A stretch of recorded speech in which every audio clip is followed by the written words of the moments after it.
Hi friends, welcome back to my channel and welcome to my New York City vlog.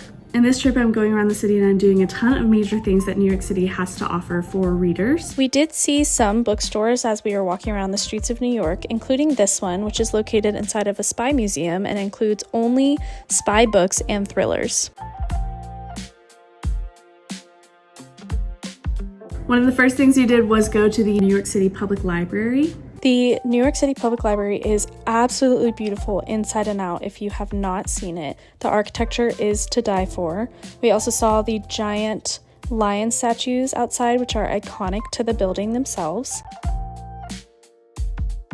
The grand foyer inside is so magnificent. There was also these old books written from all over the world in so many different languages. Some of them were illustrated beautifully. It was really cool to see books from all over the world.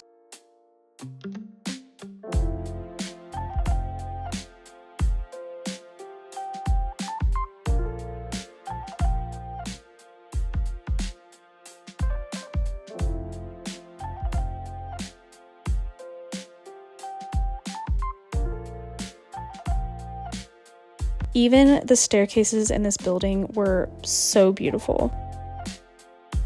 On the second floor of the library, it was absolutely beautiful with gilded ceilings, beautiful paintings, and the woodworking was insane. Unfortunately, we did not get to go into any of the actual library rooms as those were reserved for people who were studying or doing research, but we did get to see this tiny little corner of books through the door.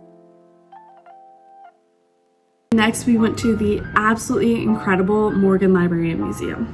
I think this is one of my very favorite things we did the entire weekend.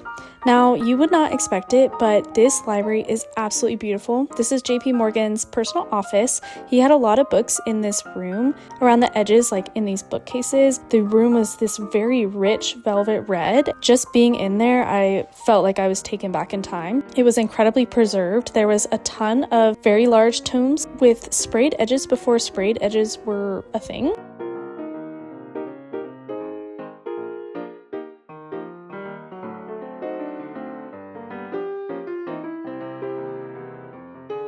He also had a private closet in his study full of books and research and things, but the real treasure was across this beautifully decorated foyer. Again, these ceilings, why do we not do this anymore? I don't understand.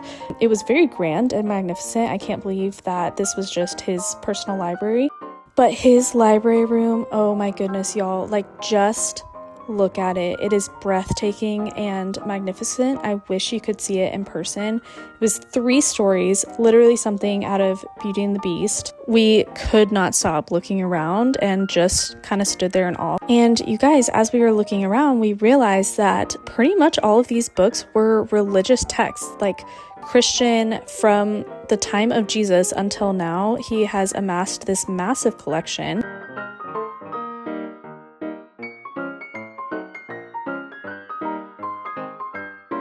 He had entire cases full of Bibles. His collection is estimated to be worth around $900 million, and I could definitely see why. Books of all sizes and shapes. I put my hand there for reference. The spines were beautiful. I don't know why books are not decorated like this nowadays. The third and final room of his library was his librarian's office, still beautifully painted with ceilings, and had its own large collection of books that she used to study as she was cataloging all of his books. If you haven't heard of it, we went to another famous bookstore in Manhattan, The Strand. Now, this bookstore was absolutely huge. Books upon books upon books. The bookshelves themselves were so tall. I could not reach the top, probably 5 shelves. Definitely needed to ask for help or grab a ladder if I wanted to see anything. But the first floor, they had a lot of the popular book tables as well as adult books from every category you could want. Down in the basement, they had a lot more of the nonfiction and more niche, like research type of books. Moving up to the second floor, this is where they had all of their YA and children's books. It was super cute, even though I didn't get a ton of videos of this space. And finally, on the third and top floor, they had a rare book collection, which you walk in, immediately smells like old books. And definitely every single one of these was out of my price range. Looking down the stairs at the main floor, you can see just how massive this bookstore is. Next, we took a quick stroll across Union Square to the Union Square Barnes & Noble. Walking in, it kind of felt like Gringotts, to be honest, with all the columns and lights. But first floor had a lot of the new releases and showcased books. Up on the second floor, they had a very large kids section, and the Y section along the wall was honestly really beautiful with these wooden ladders running all the way down. They had a life-size Harry Potter statue out of Legos, which I kind of thought was fun, and took a quick little pose with him.